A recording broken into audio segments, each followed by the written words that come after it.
Baitin po natin mga bossing ko ang mga tao na ubod ng sama ng ugali sa inyo or sa inyo pong mga anak or sa inyo pong karelasyon na yung bang tipo na hindi nyo naman sila inaano. Dapat yung hindi ka inaano, baka kasi inaano nyo rin pagkatapos nagbabawian lang kayo. Mas maganda mga bossing ko, hayaan nyo lamang po siya at gawin nyo po ito para ang taong yan ay bumait. Kung halimbawa ikaw ay namamasukan, napakasungit ng inyo pong amo, na tama naman yung ginagawa ninyo pero lagi kang napapagalitan at sobra ang ginagawa sa inyo, subukan nyo po ito. Kailangan mo ng buo na dahon ng laurel mga bossing. Or kaya yung inyo pong anak ay may nagmamaltrato, may nananalbahe, or kaya po yung karelasyon po ninyo, ganun din na lagi inaaway siya sa trabaho. Subukan nyo po ito.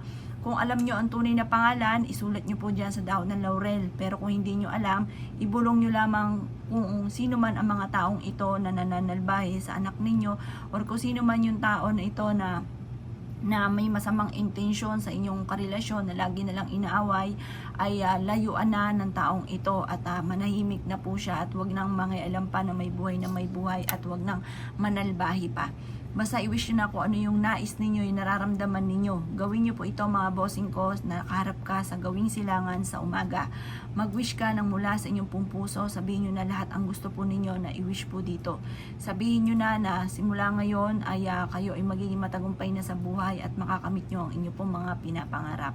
At sabihin nyo po, smooth nyo nang makakamtan po ito at wala ka na magiging iba pang isipin, magiging balakid sa buhay po ninyo.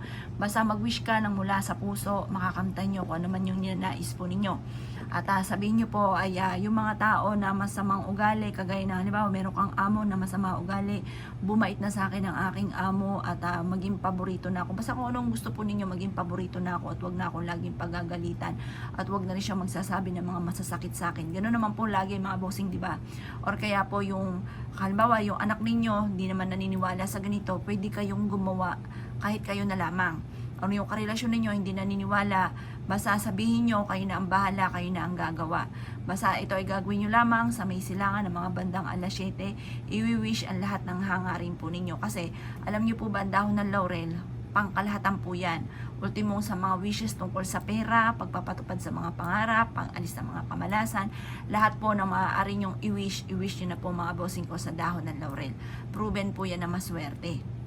Ngayon pa mga bossing, pagkatapos nyo pong mag-wish, ito pa mga bossing ko ay susunugin po natin. Ngayon, pag nasunog na natin, huwag natin tatambuin yung alikabok po nito or yung pinag-abuhan niya. Hayaan nyo siya na mapawid ng hangin. Kasi yung pagpawid po niyan, yan pa mga bossing ko ay panawagan para kung ano man yung mga winish po ninyo sa dahon ng laurel ay kaagad na itong matutupad.